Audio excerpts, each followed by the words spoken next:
Hoje a gente vai falar sobre como criar cenários, como criar mundos que também contam histórias.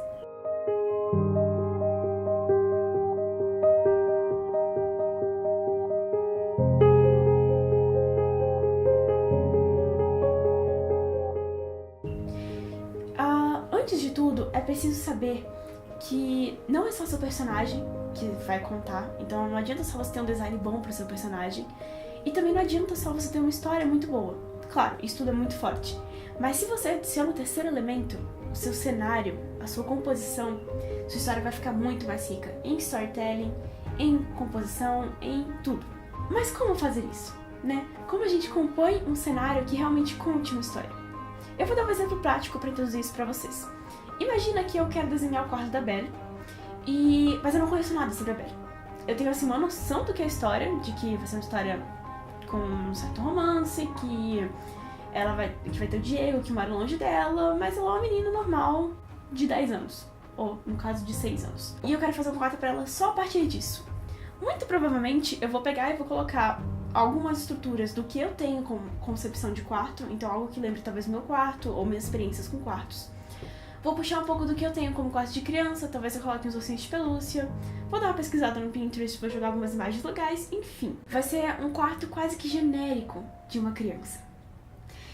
E no entanto, quando eu tenho a personagem Belle conceituada, quando eu sei que ela mora no sul, num lugar frio, numa região serrana, quando eu sei que ela é estudiosa, que ela gosta de física quântica, e eu sei que ela usa muito aparatos digitais, eu sei que ela mora sozinha com o pai. Enfim, quando eu vou adicionando uma série de elementos da personalidade dela, de onde ela mora, de com quem ela convive, o quarto dela vai mudando. E aí, assim, no lugar, por exemplo, de ursinhos de pelúcia, pode ser que ela tenha um computador. Pode ser que ela tenha livros de experimentos, de coisas divertidas pra crianças, de alquimia, enfim. No lugar ainda dos ursinhos de pelúcia, pode ser que ela tenha uma luneta pra ver as estrelas à noite, já que é a paixão dela. E, além disso, eu posso agregar elementos culturais. Então, puxa, ela vive no sul. O que tem no sul que marca muito a cultura de lá, né? Então, coisas artesanais, coisas feitas de couro. É um quarto pro frio, então talvez ela tenha uma estufa pra aquecer o ambiente, né? Enfim, conhecer a sua história e deixar isso transparecer no seu cenário, no seu mundo, na sua composição. O mais legal disso é que pra quem tá vendo, quando vai olhar a sua animação, o seu filme, vai olhar pra aquilo e vai entender melhor o seu personagem. Vai olhar, puxa vida, eu sei onde ela mora, eu me sinto aqui. Diferente de quando a gente faz um quarto genérico ou escolhe uma locação genérica simplesmente porque convém colocar aquele quarto ali, né? Ou aquela locação ali. Pense muito no clima que você quer dar, na atmosfera que você quer dar. E o mais importante, para compor a sua mise-en-scène, ou seja, os elementos da sua cena, pesquise muito. Entenda o seu personagem. Lá quando a gente foi criar o personagem, que eu falei pra vocês pesquisarem, entenderem ele bem, também vai se refletir aqui. Também vai se refletir na forma como você compõe o seu cenário, como você compõe o mundo do personagem. Legal, mas aí você pesquisa tudo, deixa tudo certinho, conceitua seu personagem, conceitua a locação em que ele vai estar inserido, o mundo em que ele vai estar inserido. E aí, como você executa esse mundo da melhor forma? A primeira dica que eu dou pra vocês é: simplifiquem as formas. Então, se por exemplo o quarto do seu personagem é um quarto muito cheio de objetos, de livros, de coisas acumuladas, né? O quarto do Diego vai ser um pouco assim. Ele, ao contrário da Belle, vive em um apartamentinho muito pequenininho, o quarto dele é pequenininho e ele é bagunceiro. Então assim, eu vou ter 1 milhão de coisas no quarto dele. Como eu consigo estruturar isso sem que o desenho fique muito complexo, sem que eu me perca nas linhas, sem que o desenho perca a consistência, né? A dica que eu dou pra vocês, que eu acho que é essencial, é: reduza tudo a formas geométricas simples. Como assim? Você tem um computador, ele é um cubo esticado, mas é um cubo. Você tem um armário, outro cubo. Você tem um abajur, ele é um cone. Então assim, simplifique tudo ao máximo. E essas são as formas simples. Você tem uma esfera, o cubo, o cilindro, o cone e a pirâmide. Então assim, com base nelas, vocês conseguem criar qualquer coisa. E qualquer coisa mesmo, sabe?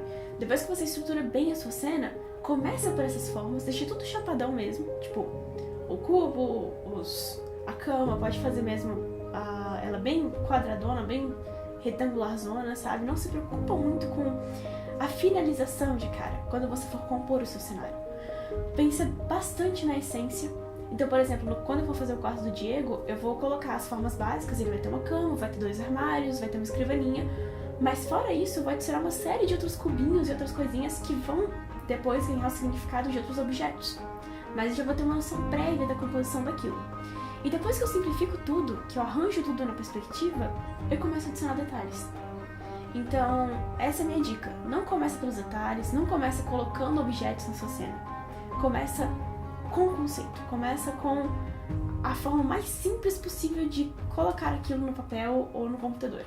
E aí, depois que você entende bem como as formas básicas funcionam, é muito legal pensar nas perspectivas. Então, que perspectiva eu posso colocar aqui no meu cenário para que ele fique mais interessante, para que ele fique mais envolvente, para colocar uma personagem ali, né? E a gente coloca que existem 3 tipos de perspectiva principais, né? O primeiro deles é a perspectiva com um ponto de fuga, o segundo com 2 pontos de fuga e o terceiro com 3 pontos de fuga. Como isso acontece? Com um ponto de fuga é mais ou menos assim. Você tem uma perspectiva que já te dá uma profundidade do ambiente, melhor do que fazer aquela cena chapada, né? Das coisinhas em 2Dzinho. Então você já cria uma profundidade para seu personagem, já te dá uma noção melhor do espaçamento do lugar. Mas você ainda pode fazer mais com isso. Quer ver? Adiciona mais um ponto de fuga nessa cena. Como fica mais interessante. Porque você acaba criando um cenário que te puxa um pouco mais, que te envolve um pouco mais. E se você adicionar mais um ponto de fuga? Fica bem mais interessante. Então, assim, já te dá muito mais noção de altura, de pra onde o quarto vai, né? Enfim. E isso você pode aplicar pra qualquer mesmo situação. Seja um take externo, sabe? Se você tá fazendo uma animação num jardim, você pode usar esses pontos de fuga. Vai te dar uma profundidade muito maior e uma perspectiva muito mais forte pro teu mundo, pro teu cenário. E aí, a partir disso, quando você dominar bem, sabe? Faz um ponto de fuga, faz uma cena com 2, faz uma cena com 3. Quando você estiver dominando bem eles, explora. Faz 4, faz 6, faz 16 pontos de fuga, sabe? Inclusive, se você quiser simular uma lente diferente, se quiser usar uma grande angular, aquela olho de peixe, você pode usar 360 pontos de fuga, sabe? Coloca vários pontos e vai puxando os seus personagens dali. Cara, isso é sensacional. Então, assim, entenda bem como funciona. É muito importante, nesse momento, reduzir as suas formas a sólidos. Então, reduz para pirâmide, reduz para o cubo, porque aí você consegue trabalhar melhor a perspectiva dentro do ponto de fuga. E aí, depois disso, você pode adicionar os seus detalhes e da personalidade para aqueles objetos que estão ali compondo a cena. E aí, gente, para fechar, eu queria trazer para vocês também a ideia dos thumbnails, que é justamente um teste que você faz antes, sabe, com traços soltos, sem se preocupar tanto com perspectiva, tanto com detalhes. Na verdade, não se preocupe nem um pouco com detalhes, mas percebendo como vão funcionar os seus valores na cena, que objetos vão estar na sua cena. Então, thumbnails é mais ou menos isso daqui. São esboços muito rápidos, que você pode demorar aí 30 segundos fazendo, ou 1 minuto fazendo, sabe? Pra você ter uma noção do visual daquilo. E aí você pode fazer quantos quiser.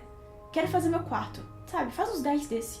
Dá uma olhada neles e diz assim, pô, legal, esse não funciona, gostei desses 2. Vamos finalizar eles pra ver como ficam. Então isso te dá uma margem muito maior pra você conseguir depois escolher. E outra, pra que você consiga também desenvolver a sua locação. Porque muitas vezes a gente acha que tá ali, pesquisei tudo sobre uma personagem, né? E você acha que tá criando uma coisa completamente customizada, completamente a cara, a personalidade do seu personagem, e você não tá, sabe? E aí no seu primeiro esboço você vai lá e finaliza, e você podia puxar mais dele. Então faça thumbnails, faça esses rascunhos, sabe? E porque assim, às vezes você vai fazendo eles e puxa, por que eu não coloco aqui um sexto? Porque esse sexto conversa muito com não sei o que, e aí você adiciona. E aí você tá fazendo, sei lá, o terceiro thumbnail e você fica, uau, mas ela podia ter isso no quarto dela. E você vai lá e adiciona. Ou tira coisas, você adiciona umas 3 e fica, pô, mas aquilo ali já não dialoga mais, então eu vou tirar. Enriquece e amadurece o seu cenário, amadurece o seu mundo fazer esses thumbnails. E eu acho que a última chamada que eu posso fazer pra vocês, a última dica que eu posso reforçar pra vocês é essa. Dê personalidade ao seu mundo. Porque ele conta histórias tanto quanto os seus personagens, tanto quanto os seus diálogos, tanto quanto as cores. Então pense muito bem no que você vai estar colocando ali, porque o seu espectador, apesar de não chamar muita atenção para aquilo, tá lendo aquilo, tá lendo os objetos que você coloca ali e como você aborda aqueles objetos. Então, esteja atento a isso. Dê personalidade, dê vida ao seu mundo e conte histórias.